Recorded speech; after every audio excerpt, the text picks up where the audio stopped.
Good evening, good evening. God bless you, God bless you.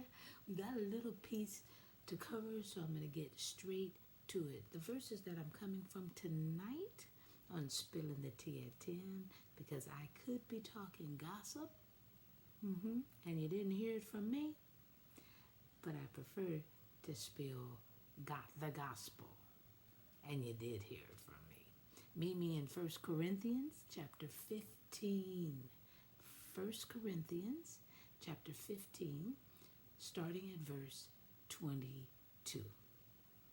Really interesting passage. We're talking about he reigns, okay, or reigns for the week. For as in Adam all die, even so in Christ all shall be made alive, but each one in his own order. Christ, the first fruits. Afterward, those who are in Christ, or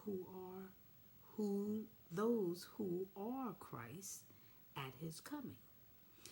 Then comes the end, when he delivers the kingdom to God the Father, when he puts an end to all rule and all authority and power. For he must reign till he has put all enemies under his feet. The last enemy that will be destroyed is death, for he has put all things under his feet. Okay? So now, people of God, we know who is the one who has all enemies under his feet. It ain't us. It's not us. It doesn't pertain to us. It pertains to Jesus. Okay? It doesn't apply to us. That we don't be putting people's necks on footstools and under our feet and things of that nature that you've heard said, but it was said, but not for us. It was for Jesus. And death will be the last enemy under his feet. Ain't that something? We serve Almighty God, and he reigns right now. That's who I will serve and give my life to, since he gave his life for me, making it personal, or for us, so that we, and when I make it personal, so that I can have eternal life with him. That's for all of us.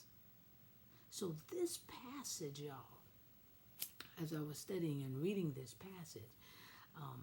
passage of scripture has so much that we can talk about, and we will come back and cover it, because the Apostle Paul shares a lot of information, especially in 9 verses, from verses 20 to 28. He shares a lot of information, and you'll be like, whoa, huh? But for now, he reigns, and I'm just spilling the tea at 10 on Word at Night while sipping on my tea. Join me, please.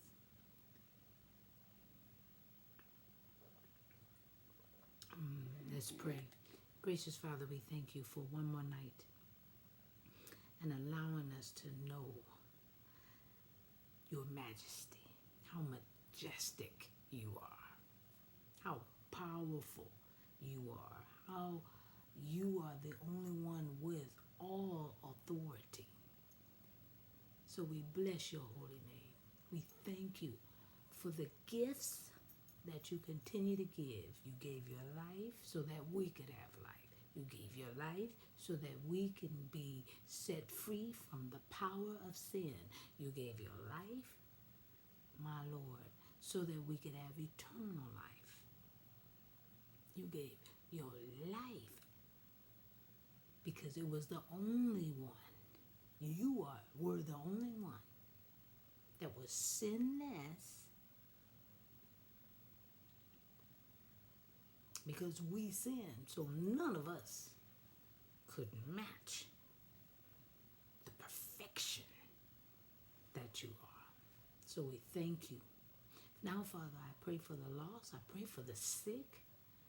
I pray for those behind prison walls, dear Heavenly Father. I pray that any and everybody gets this word, dear Heavenly Father, and I pray that it gets around the world, because even at night, we need you.